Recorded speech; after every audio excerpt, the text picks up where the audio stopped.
तो नाम करने से क्या होता है, जैसे 8 कर्ण है उसमें एक नाम कर्ण है। नाम कर्ण क्या करता है, शरीर की जैसी रचना होती है वह रचना नाम कर्ण से होती है। तो नाम कर्ण कौन मोटा पतला लंबा ऊंचा कौन कैसा होगा वह नाम कर्ण डिसाइड करता है, जिसका ज्यादा कर्म हो। तो वो नाम कर्म वाची यदि हम बोलते हैं कि इंद्रिय इंद्र शब्द है वह नाम कर्म वाची है, तो ऐसे नाम कर्म से जो हुई तो यह इंद्रिया भी हमारे शरीर का ही अंग है, तो ये इंद्रियां भी शरीर से ही हुई है, इसलिए इन्हें इंद्रियां बोलते हैं, नाम कर्म की अपेक्षा भी ले सकते हैं। और तीसरी जो प्रत्यक्ष में व्यापार करती है उसे इंद्रियां कहते हैं। तो इसमें दो शब्द है महत्व, प्रत्यक्ष और व्यापार। तो व्यापार मतलब क्या, धंधा व्यापार नहीं, व्यापार मतलब कार्य। और प्रत्यक्ष मतलब क्या, तो प्रत्यक्ष शब्द की संधि तोड़ है, तो क्या निकलेगा, प्रति और अक्ष। अक्ष मतलब क्या, इंद्रियां, और प्रति मतलब जो प्रत्येक इंद्रिय के प्रति है उसे प्रत्यक्ष कहते हैं। यानी जो अक्ष अक्ष के प्रति है, अक्ष अक्ष बोलते हैं ना, जैसे बहुत बार कोई चीज कहनी हो तो 2 बार बोल देते हैं, है ना। तो अक्ष अक्ष यानी प्रत्येक अक्ष के प्रति हो उसे बोलते हैं प्रत्यक्ष। और ऐसे प्रत्यक्ष में जो व्यापार करती है उसे बोलते हैं इंद्रियां।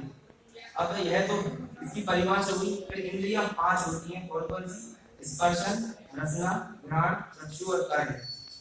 और ये तो इंद्रियां हैं, लेकिन जो जीव इनको धारण करता है उस जीव की संज्ञा भी इन्हीं के अनुसार कही जाती है। जैसे किसी जीव के पास एक इंद्रिय हो, स्पर्श है, तो उसे क्या कहा जाएगा, एक इंद्रिय जीव। 2 इंद्रियां हो तो 2 इंद्रिय जीव। इस प्रकार जैसे जैसे बढ़ती जाएगी तो एक तो इंद्रियां है और जो जो इनका धारण करने वाला होगा उन्हें भी इन्हीं के लक्षण से कहा जाएगा कि ये कितनी इंद्रिय वाला है। फिर एक बात और ध्यान देने योग्य है, यदि किसी की एक इंद्रिय है तो वो स्पर्शन इंद्रिय ही होगी। ऐसा नहीं होगा कि बस इसकी कान अकेले ही, है ना, कोई जीव के केवल कान मतलब नाक अकेले, ऐसा नहीं, क्रम से ही होते हैं। ये दोनों की तो कौन सी होगी, स्पर्शन और रसना, क्रम से ही बढ़ती हैं, इनका यह क्रम है। फिर देखिए यह जो है नामकरण की बात अभी हमने की थी, तो ये नामकरण होते हैं जिससे 93 प्रकार के नामकरण होते हैं उनकी प्रकृति में।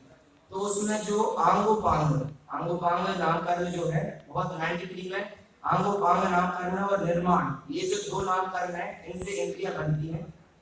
तो आंगोपांग मतलब क्या होता है, अंग और उपांग इन 2 शब्दों से बना है। अंग मतलब क्या होता है, जैसे बड़ा चीज हो उसको, जैसे हाथ है यह अंग है शरीर का, लेकिन जो इंद्रियां ये जो उसकी उंगलियां वगैरह है ये उपांग में लेना चाहिए, उपांग यानी उससे लघु।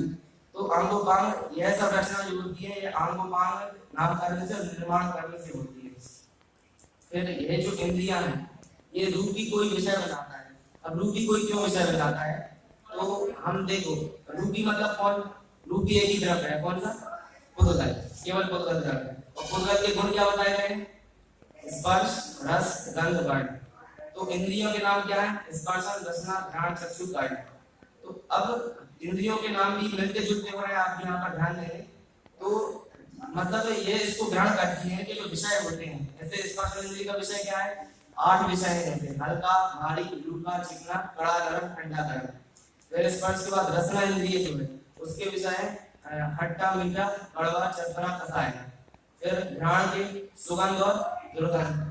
फिर नेत्र नेत्र जो है उसके क्या विषय है, काला सफेद लाल पीला नीला, ये उसके विषय है।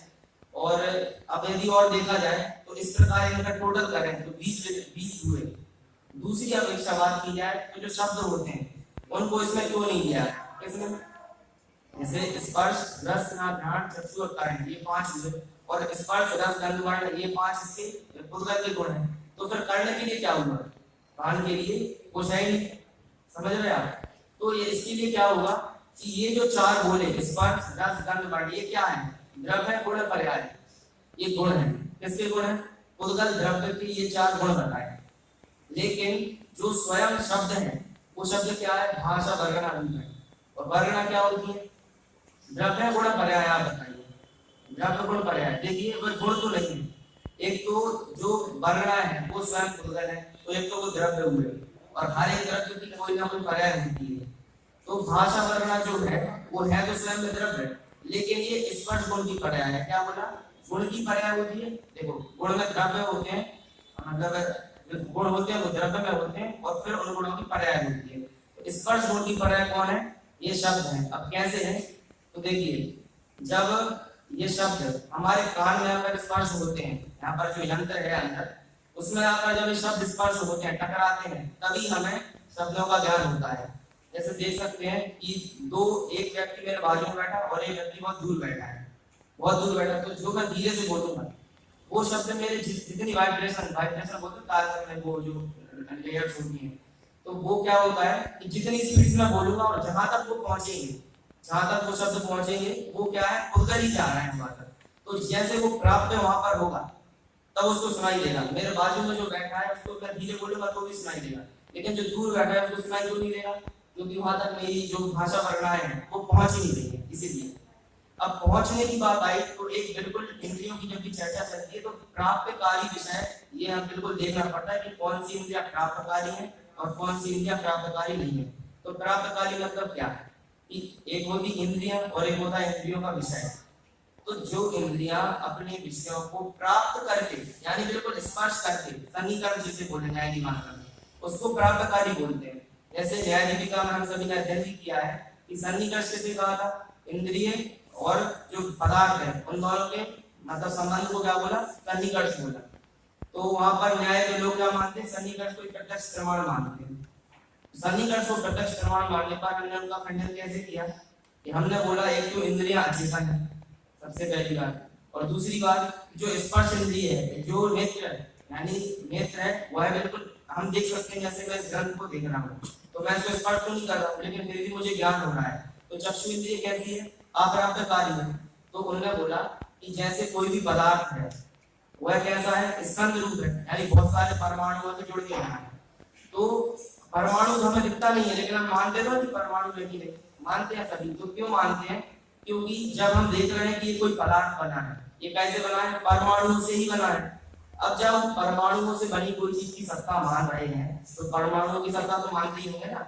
तो इस प्रमाण से उन्होंने बोला कि जिस प्रकार परमाणु मान लिया होता है स्कंद को देखकर, उसी प्रकार यह मान लेना चाहिए कि जो बाह्य इंद्रिय होती हैं वह प्राप्त कार्य करके ही, बाह्य इंद्रिय मतलब जो 5 इंद्रियां प्राप्त करके ही ग्रहण करती हैं, ऐसा मान लेना चाहिए। तो जो नेत्र है वह भी प्राप्त करके ग्रहण करते हैं। तो हमने क्या पूछा था? कौन से नेत्र? लौकिक या अलौकिक? लौकिक चक्षु क्या अलौकिक? तो यदि आप लौकिक की बात कर रहे हैं तो ये जो गोलाकार जो चक्षु है ये तो कहीं जाती नहीं है, यहीं पर है। और जो आप बोले अलौकिक चक्षु जो कि एक तो सिद्ध नहीं है और यदि मान लें तो जैसे हम आकाश में देखें तो आकाश में क्या होता है? डाली जैसे पेड़ की देखी और एक चंद्रमा भी देखा, तो दोनों को एक साथ देख सकते हैं। तो अब मैंने कहाँ प्राप्त किया? जैसे मेरा हाथ ये वाला है, या तो यहाँ हो सकता है या तो यहाँ हो सकता है, दोनों जगह तो हो नहीं सकता है ना। तो उसी प्रकार यदि प्राप्त करके ग्रहण करते तो या तो वो चक्षु जो है या तो डाली पर होती या तो चंद्रमा पर होती, लेकिन वो तो दोनों जगह है। तो इस प्रकार चक्षु इंद्रिय अप्राप्तकारी ही है। 5 इंद्रिय में देखें तो देखिए स्पर्श इंद्रिय तो छू के ज्ञान होता है, ये प्राप्तकारी। स्पर्श के बाद रसना, जब तक कोई पदार्थ मुख में जिह्वा पर नहीं रखा जाएगा तब तक उसका स्वाद नहीं आएगा, तो वह भी प्राप्तकारी। स्पर्श रसना घ्राण, तो घ्राण का भी बिल्कुल ऐसे ही लेना कि जैसे कभी 2 मित्र बैठे हो तो कोई बोलता है तुझे दुर्गंध आ रही है क्या? तो वो बोलता नहीं मुझे तो नहीं आ रही, फिर 5 सेकंड बाद बोलता हाँ अब आ रही। तो क्यों बोलता अब आ रही? क्योंकि पहले जो गुण है इस उद्गल का क्या है? गंध। वो गंध उसके यहाँ तक नहीं पहुंची थी यहाँ तक, लेकिन थोड़े समय बाद पहुंच गई, तो वो भी क्या बोलता है कि हाँ अब आ रही है। तो मतलब प्राप्त करके ही ग्रहण कर रहे हैं। फिर चक्षु इंद्रिय तो अप्राप्तकारी बता ही दिया, और कर्ण इंद्रिय का भी बता दिया कि जब तक कोई भाषा वर्णन है हमारे कान के जो यंत्र है उसमें स्पर्श नहीं होगी तब तक उसका ज्ञान नहीं होने वाला। और देखिए अब 5 प्रकार की इंद्रियां बताई, कौन कौन सी? स्पर्श रसना घ्राण चक्षु कर्ण। लेकिन इन 5 इंद्रियों के और दो भेद हैं। कौन कौन से? द्रव्येंद्रिय और भावेंद्रिय। तो द्रव्येंद्रिय भावेंद्रिय क्या होता है इसका स्वरूप तत्व सूत्र में बहुत ही अच्छे से बताया गया है। तो द्रव्येंद्रिय का सबसे पहले समझते हैं। तो निवृत्ति उपकरण द्रव्येंद्रिय यानी निवृत्ति और उपकरण को द्रव्येंद्रिय कहते हैं। अब ये निवृत्ति उपकरण होता क्या है?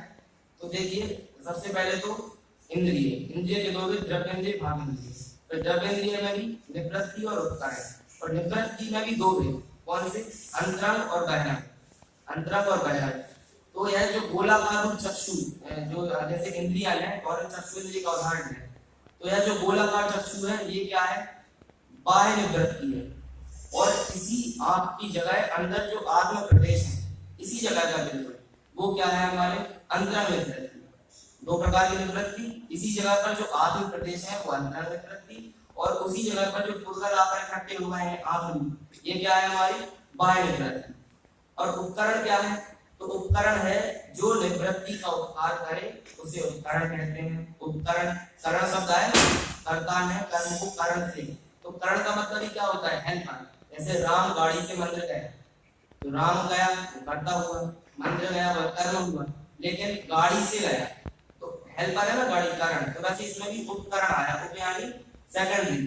तो सेकेंडरी क्या चीज है, जैसे कि आप चक्षुंद्रिय में ले रहे हैं, ये जो हमारी भौं है ऊपर की, देखने में क्या इसका योगदान है, नहीं है ना, लेकिन फिर भी ये उपकार करती है। जैसे पलकें हैं हमारी, उनसे जानने का कोई कार्य नहीं हो रहा है, लेकिन यदि पलकें होंगी तो ही हमारी चक्षुंद्रिय बनी रहेंगी, उनमें व्यवस्थित हो रहेंगी, तो मतलब उपकार ही करती है बोलकर। इस प्रकार हमने द्रव्येंद्रिय का स्वरूप समझा, और ये भी आंगो बांग और निर्माण इंदु नाम करने से बनती है। फिर भावेंद्रिय क्या चीज है, तो भावेंद्रिय वह है कि लब्धि उपयोग को भावेंद्रिय, यानी लब्धि और उपयोग को भावेंद्रिय कहते हैं। तो लब्धि मतलब क्या, समय दर्शन के लिए 5 लब्धियां उपयोगी होती हैं। वे लब्धि नहीं, वे तो समय दर्शन के लिए होती है। यहाँ तो केवल जानने की बात चल रही है जो प्रत्येक जीव करता है। तो लब्धि मतलब, लब्धि का एक तो सिंपल साधारण अर्थ होता है प्राप्त करना, तो वहां पर तो लब्धि का तो समय दर्शन के लिए था, लेकिन यहाँ पर लब्धि का परिभाषा यह है कि आत्मा के चैतन्य गुणों का सर्वोत्तम हेतु विकास, यानी जितनी भी हमारी स्टोरेज कहना चाहिए, मेमोरी जितनी हमारे याद होता जाता है, वह हमारी लब्धि है। और वर्तमान में हम जो उसका उपयोग कर रहे हैं, वर्तमान में जैसे अभी आप मेरे प्रवचन सुन रहे हैं, तो आप कोई और विकल्प नहीं कर रहे, मात्र प्रवचन सुन रहे हैं, तो आप एक उपयोग लगा रहे हैं। तो लब्धि और उपयोग इन दोनों से मिलकर बनती है भावेंद्रिय। ऐसे उदाहरण लेना चाहिए कि हॉटस्टार जैसे मैच आता है उसमें, तो लाइव जो मैच चल रहा है, तो वह तो उपयोग समझना चाहिए क्योंकि लाइव चल रहा है, लेकिन फिर 7-8 घंटे हो गए और मैच पूरा अपलोड हो गया हॉटस्टार पे साथ पूरा, तो वो क्या होगा, वो हो गई लब्धि कि वर्तमान में जब आ रहा था वो, तब वो हो गई उपयोग, लेकिन जब वो पूरा का पूरा स्टोर हो गया तो वह क्या हो गया, लब्धि। इस प्रकार हमें जानना चाहिए। और देखिए इनका कनेक्शन ऐसा है कि मान लीजिए जब तक किसी व्यक्ति को द्रव्येंद्रिय से तो सुन रहा है, लेकिन भावेंद्रिय वहां पर उपयोग नहीं लगा, द्रव्येंद्रिय से तो सुन रहा है लेकिन भावेंद्रिय से उपयोग नहीं लगा, तो उसका वह जानना कोई कार्यकारी नहीं है, मतलब उसको समझ में नहीं आएगा। जैसे कोई व्यक्ति यहाँ प्रवचन में बैठा है, थोड़ी देर सुना, फिर मन नहीं लग रहा, तो आंखें तो बंद नहीं की उसने, मतलब कुछ तो देख रहा है लेकिन मन में सोच रहा है, तो सामने से 2-3 लोग निकल भी गए, उसको पता ही नहीं कौन निकल गए, क्या हो गया, क्यों नहीं पता, चक्षुंद्रिय तो देख रही थी, इसलिए द्रव्येंद्रिय तो थी वहां पर उपस्थित, लेकिन भावेंद्रिय में जो उपयोग है वह उसमें वहां पर नहीं लगा है, इसलिए उसको जानना नहीं हुआ। इसलिए द्रव्येंद्रिय के साथ साथ भावेंद्रिय में उपयोग का वहां पर होना अति आवश्यक है। और देखिए जैसे बड़े बड़े विद्वान होते हैं, साइंटिस्ट वगैरह, इनको जानकारी तो बहुत सारी होती है अलग अलग चीजों की, लेकिन एक समय में तो एक ही बात कर सकते हैं ना, ये बहुत सारी जानकारी हो, लेकिन जैसे मैंने अभी जैन शासन में कई चीजें हैं, अब उसमें से मैं केवल इंद्रियों का ही बता रहा हूँ, अन्य का तो नहीं बता रहा, पुरस्कार का तो नहीं बता रहा, श्रावकाचार्य तो नहीं पढ़ा रहा हूँ मैं, क्यों, क्योंकि लब्धि में तो बहुत है, लेकिन उपयोग में एक समय में एक ही चीज आ सकती है। जैसे कि वह उदाहरण भी मोक्षमार्ग प्रकाशक से देखना चाहिए कि एक व्यक्ति है जिसमें 5 गांव जाने की क्षमता है ना, शक्ति तो है, लेकिन वह एक समय कोई एक ही गांव में रह सकता है, एक गांव में, अब वो बोले कि शक्ति तो है लेकिन वो तो 5 गांव में, ऐसा नहीं हो सकता।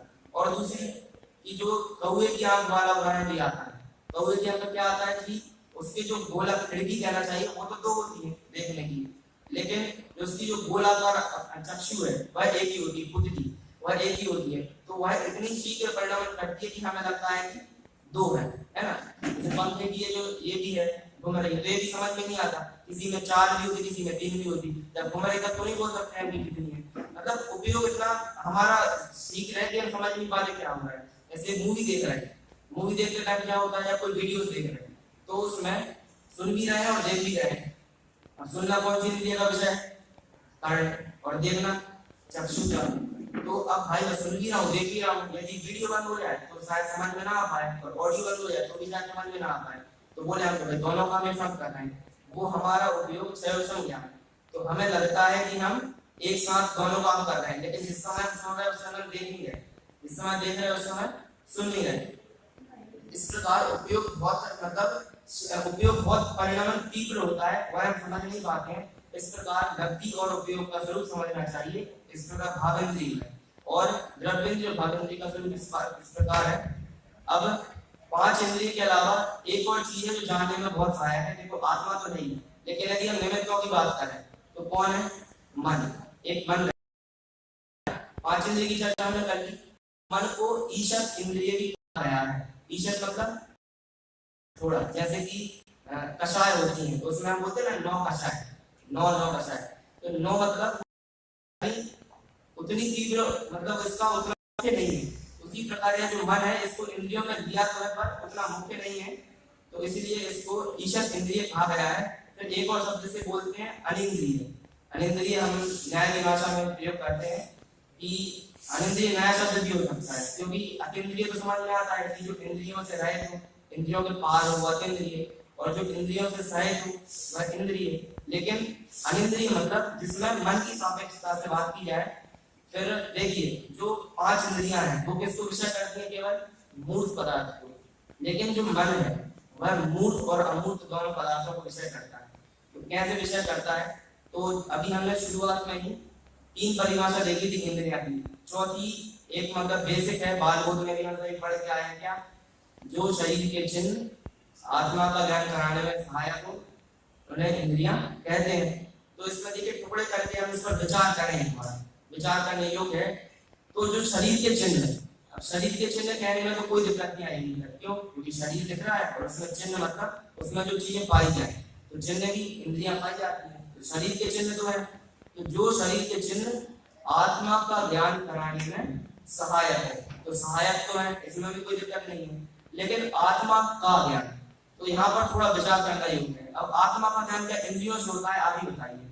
अभी हम चर्चा करके आए हैं कि जो इंद्रियां हैं वह केवल रूपी पदार्थ को विषय करती है, मतलब उद्गल को, और आत्मा कैसा है? अरूपी है, जीव द्रव्य है। तो क्या इस परिभाषा क्या पूरी सही है? ये परिभाषा जो शरीर के चिन्ह आत्मा का ज्ञान कराने में सहायक है।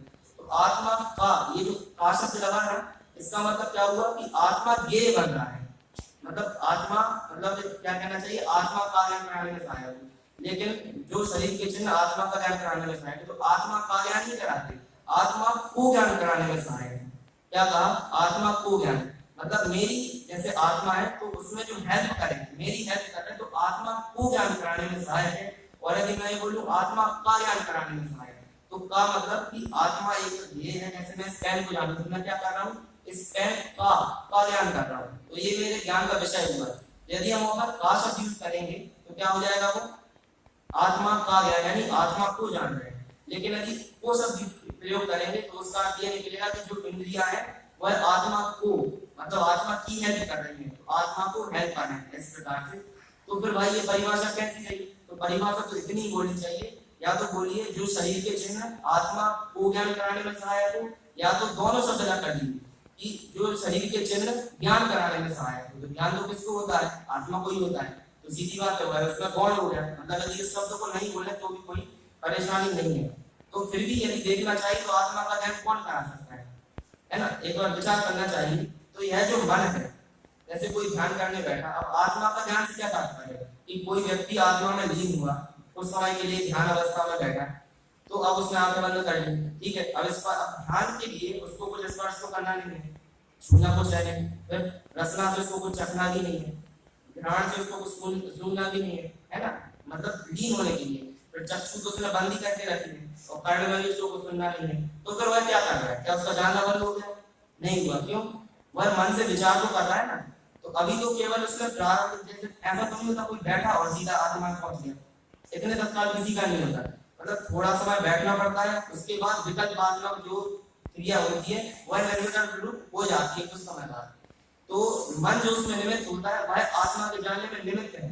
लेकिन जब आत्मा को जान रहे हैं तब मन भी उसमें मतलब मन उस समय कार्य नहीं कर रहा है, उसकी पूर्व दशा में मन निमित्त है। इस प्रकार समझना चाहिए। और मन के भी मतलब द्रव्य मन कहा जाता है जिसे, तो 8 पंखुड़ी जो खिला हुआ कमल होता है अष्टदल कमल, उसे द्रव्य मन कहते हैं। और विक्रय गति जो होती है, विक्रय गति क्या होती है? एक शरीर से दूसरे शरीर में भाव धारण करते हैं तो बीच का जो समय होता है वह विक्रय गति होता है। तो विक्रय गति में कितनी इंद्रियां होती हैं? यह सोचा होगा कभी आपने। तो विक्रय गति में मतलब जो इंद्रिया होती द्रव्य इंद्रिय नहीं होती है, लेकिन जो उसका क्षयोक्षम होता है ना, वह उसकी भाव इंद्रिय में कहलाता है। इसे बोलते ना, इसको पूर्व भाव का जाति स्मरण हो गया, पिछले भाव का याद आ गया। तो कैसे आ गया, कैसे आ गया? कुछ तो होगा मेमोरी में, तभी तो याद आया। हमारे फोन में कोई फोटो देख रहे हैं मतलब मेमोरी में है, ऐसा तो नहीं है कि फोन में 3 ही फिर भी दिख रही है, मतलब डाटा तो है उसमें। तो उसी प्रकार यह जो हमारे साथ स्टोरेज जाता है पूर्व भाव का, जितना भी जाए वह हमारा भाव इंद्रिय कहलाता है। द्रव्य इंद्रिय वर्तमान में तो तब नहीं होती है, और मन भी तब नहीं होता है वहां पर, है ना। और जो मन जिसके पास होता है उसे संगी जीव कहते हैं, और जिसके पास मन नहीं होता उसे असंगी कहते हैं। तो जो संज्ञा शब्द है, संज्ञा, इस संज्ञा शब्द के बहुत अर्थ होते हैं। जैसे बोलते हैं इसका नाम क्या है, इसकी संज्ञा क्या है, तो संज्ञा शब्द का नाम भी होता है और भी कई अर्थ होते हैं। उसी प्रकार संज्ञा शब्द का अर्थ मन भी होता है। तो जो ऐसे मन को धारण करे, जो ऐसी संज्ञा को धारण करे, वह हुआ संगी, और जो ऐसी संज्ञा को धारण न करे वह हुआ असंगी। इस प्रकार मन को जाना। अब देखिए, इंद्रियां जो होती हैं उनमें प्राण जानते हैं, 10 प्रकार के प्राण होते हैं। कौन कौन से? 5 इंद्रिय, 3 बल, कौन कौन से? मन वचन काय और आयु और श्वासोच्छ्वास, ये 10 प्राण होते हैं। तो 10 प्राण किस किस के होते हैं? अपन सबके 10 प्राण है क्या? 10 प्राण है। तो एक एक इंद्रिय जीव के किस किस के कितने प्राण होते हैं, यह एक चर्चा का विषय होना चाहिए। देखिए, जो एक इंद्रिय जीव होता है उसे कितने प्राण हो सकते हैं? तो 5 इंद्रियों में से तो केवल एक स्पर्श इंद्रिय होगी, तो एक प्राण तो वो हो गया। फिर मन वचन काय में से उसके पास क्या है? तो शरीर तो सबके पास होता है, तो काय तो है उसके पास, लेकिन मन वचन अभी भी नहीं है। तो ये वो है, और आयु भी है और श्वासोच्छ्वास भी है। तो 4 चीजें जो है, 4 प्राण, ये एक इंद्रिय जीव को भी होते हैं। अब 2 इंद्रिय हुई, 2 इंद्रिय जीव की बात करें तो 2 इंद्रिय जीव को कितने प्राण होते हैं? 4 एक इंद्रिय को, तो एक इंद्रिय और बढ़ गई, स्पर्श के साथ रसना भी हो गई। और साथ में जो 3 बल थे उनमें जैसे ही स्पर्श इंद्रिय आती है, साथ में बोलने की शक्ति भी आती है। तो मन वचन काय में से वचन भी उसके पास आ गए, वचन भी आ गए ना। तो इस प्रकार 2 चीजें कौन से जुड़ गई? रसना जुड़ गई और वचन जुड़ गए। तो 2 इंद्रिय जीव के 6 प्राण हो गए, एक इंद्रिय के 4, 2 इंद्रिय के 6, फिर 3 इंद्रिय के 7। इसमें अन्य एडिशनल कुछ नहीं जुड़ा, केवल घ्राण जुड़ गई, है ना, 3। फिर चतुरेंद्रिय जीव के भी 8, क्योंकि चक्षु जुड़ गई, अन्य कोई प्राण नहीं जुड़ा। और जब पंचेंद्रिय की बात करें, इसमें कितने होंगे? 9 के 10। देखिए, इसमें विवक्षा है, संगी और असंगी 2 प्रकार के जीव हुए। तो मन वचन काय में जो प्राण, मन वचन काय में 3 बल है, तो यदि जीव पंचेंद्रिय है लेकिन यदि असंगी है तो उसके 5 इंद्रिय हैं, और मन तो नहीं है लेकिन वचन और काय है तो 7, और आयु और श्वासोच्छ्वास, तो ये 9 चीजें हो गई। लेकिन यदि जीव संगी है तो 5 इंद्रिय भी है, मन वचन काय भी है, आयु भी है और श्वासोच्छ्वास भी है। तो इस प्रकार हमने देखा कि एक इंद्रिय जीव को 6, 2 इंद्रिय जीव को एक इंद्रिय जीव को 4, 2 इंद्रिय जीव को 6, 3 इंद्रिय जीव को 7, चतुरेंद्रिय जीव को 8, और संगी जीव को संगी पंचेंद्रिय को 9, 10, और असंगी पंचेंद्रिय को 9। इस प्रकार प्राण होते हैं। अब देखिए, यहाँ पर एक प्रश्न उठ सकता है कि भाई इंद्रियां 5 ही क्यों है? 5 ही क्यों है? जैसे हमारे हाथ पांव है तो भी इंद्रियों में जोड़ लेते है ना। तो हम कौन है? जीव ग्रह है, और जीव का स्वभाव क्या है? जानना देखना। उपयोग लक्षण, मेरा लक्षण क्या है? उपयोग मेरा लक्षण है। तो जानने देखने में जो भी चीज मेरी सहायता करे केवल वो ही इंद्रियां कहलाएंगी। जैसे हाथ पांव है तो हाथ पांव जानने में, जैसे स्पर्शन इंद्रिय वहां पर है, वह तो जानने में सहायक है, लेकिन हाथ पांव से जो हम कार्य करते हैं उठाने रखने का, यह तो जानने में कोई सहायक नहीं है। इसलिए जो जानने का कार्य मैं निमित्त हूँ, या जीव के जानने में जो भी जानने में निमित्त हूँ, उन सबको इंद्रिय लेना, और बाकी हाथ पांव आदि को इंद्रिय नहीं लेना। वरना ऐसे तो हर एक अंग को जोड़ लिया जाए तो पूरा का पूरा शरीर इंद्रिय ही हो जाए। फिर आगे देखें तो एक प्रश्न हो सकता है कि हाथ में कट वगैरह लग जाते हैं, जैसे राइट हैंड में मान लो कट लग जाए यहाँ पर थोड़ा सा, या तो जब भोजन करते हैं तो वहां पर सब्जी वगैरह टच हो तो क्या जलन होती है ना। तो जलन कौन सी इंद्रिय का विषय है आप बताइए? स्पर्श इंद्रिय का कैसे है? क्योंकि हल्का ना है, वो हल्का भी नहीं लग रहा आपको, भारी भी नहीं लग रहा, रूखा है क्या?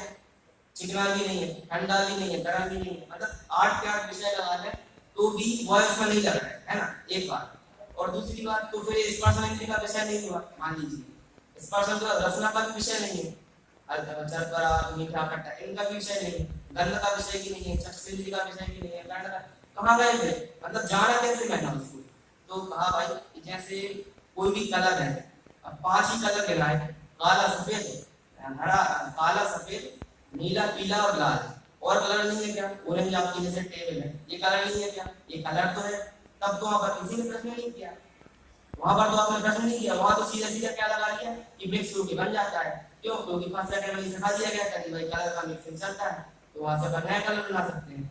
तो ये बात हमें ध्यान, हमारी अज्ञानता के कारण हमें लगता है कि हमने जो जन्म ली वो क्या है, किसी भी विषय का विषय नहीं है। पर देखा जाए तो जिस प्रकार मिश्रित अवस्था हुई ना कलरों की, तो हमने जान लिया कि ये कलर इन्हीं 5 कलरों में से बना है। उसी प्रकार स्पर्श इंद्रिय में जो जलन हुई, और कभी कभी जो अन्य इन 8 के अलावा भी हुए, तो समझ लीजिए वह इन्हीं का मिक्स मिली जुली पर्याय है सीधी बात। क्योंकि कहने के तो 20 जो हमने विषय बताए वो है, लेकिन असंख्यात विषय है।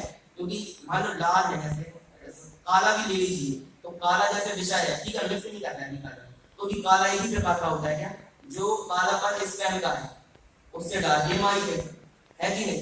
तो मतलब इस प्रकार देखें तो कितनी गहराई है।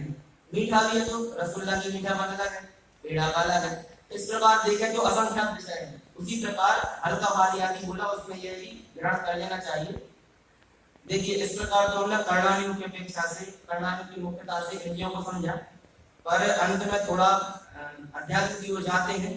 तो यह जो द्रव्येंद्रिय भावेंद्रिय का अध्ययन कर रहे थे, इसमें जो भाव श्रुत इंद्रिय है, श्रुत जो कान है, उसमें जो भाव मतलब जो लब्धि रूप जो हम ग्रहण करके याद कर लेते हैं, वो है बहुत ही उत्कृष्ट। मतलब कर्ण जो इंद्रिय है वो अंत में क्यों मिलता है, जितना जितना पुण्य खर्च होगा उतनी ज्यादा इंद्रिय मिलेंगी, तो वह अंत में क्यों मिलता है, क्योंकि और उसके बाद भी मन मिलता है, क्योंकि तत्व ग्रहण करने की जिसकी क्षमता होती है, मतलब उसका बहुत महान पुण्य कार्य हुआ कि आप लोग यहाँ पर सुन रहे हैं बातें। यदि वहां पर और जीव अनुभूति है, वो तो मेरी बात नहीं सुन रहे, क्यों, क्योंकि कर्ण इंद्रिय नहीं है, हो सकता है कर्ण इंद्रिय हो लेकिन मन नहीं है, विचार नहीं कर सकते। तो जो भाव श्रुत इंद्रिय है वह बहुत ही मतलब उत्कृष्टता से हमें प्राप्त हुई है, क्योंकि श्रुत इंद्रिय से तो सुन लिया, लेकिन अभी जैसे गाय होती ना तुरंत खा ली थी, लेकिन बाद में जाके जुबानी करती है आराम से बैठ के। तो यदि भाव जो श्रुत इंद्रिय है यदि वह नहीं हुई है, तो फिर समय दशा कैसे हो सकता है, आप ही बताइए। तो बिना विचार के बिना ध्यान के तो ऐसा दशा क्या नहीं हो सकती है। तो जब तक भाव शुद्ध इंद्रिय नहीं होगी तो वह विषय हमें मस्तिष्क में नहीं रहेगा, मतलब याद नहीं रहेगा नब्दी में। तो इसलिए भाव शुद्ध इंद्रिय जो है वह हम उसमें चिंतन कर सकते हैं, तो हम मोक्ष मार्ग में बढ़ सकते हैं। प्रवचन सार की 36वीं गाथा में जैसे कहा है, इंद्रिय सुख नहीं दुख है, विषम बाधा सहित है बंध का कारण दुख, परतंत्र है विच्छिन्न है। मतलब यह जो हमने इंद्रियों का स्वरूप जाना, यह कैसा है, इसका ध्यान क्षणिक है, अगले भाव में कुछ ही चीजें याद रहेंगी, लेकिन यदि एक बार आत्मा का श्रद्धान हो गया, अतीन्द्रिय ज्ञान मतलब थोड़ा भी अनुभव में आ गया, तो वह सुख एक बार हमें मिल गया, तो फिर उसी की जिज्ञासा होगी, इससे पूरी रुचि हमारी समाप्त हो जाएगी। इस प्रकार आज हमने इंद्रियों का स्वरूप समझा, और भी ऐसे कई विषय इंद्रिय, जैसे हम एक बात और अंत में कहना चाहूंगा, इंद्रिय विषय है, अपॉय लिया किसी ने तो क्या सोचते अरे इंद्रिय मतलब किसी विषय को छोटा ना समझना। इस प्रवचन में कई ऐसी बातें आई होंगी जो आपके लिए नहीं हो सकती है, बहुत सारी बातें आई होंगी। तो अपन को क्या लगता है इंद्रिय पढ़ा है, मतलब किसी विषय को छोटा नहीं रखना चाहिए। यदि क्या हमारी अज्ञानता है ना, हमें इंद्रियों के बारे में नहीं पता, हम कुएं के मेंढक बन जाते हैं कि इंद्रियों के बारे में इतना ही दिया गया है, तो फिर इससे क्या प्रवचन होगा। अरे भाई आपको नहीं पता है, एक बार ग्रंथ खोल के देखिए तो उसमें बहुत सारे वर्णन है एक विषय का, है ना। तो इस प्रकार हमें किसी विषय को छोटा नहीं रखना चाहिए, और यह इंद्रियों से ज्ञान होता है तो इनका बिल्कुल प्रयोग करें, मतलब इसी क्षेत्र में लगाएं। यदि हमने इंद्रियों के प्रयोग को बाह्य विषय में लगा दिया तो फिर यह दोबारा नहीं मिलने वाली है ना। यह अनुभव फिर मिलन कठिन है, जो संलग्न नहीं हुए। अतः हम ऐसे इंद्रिय प्राप्त हुई है, मनुष्य को प्राप्त हुआ है, हम इसका पूरा का पूरा लाभ ले और समय दर्शन की प्राप्ति करके आगामी भगवान मोक्ष की प्राप्ति करें। इसी मंगल भावना से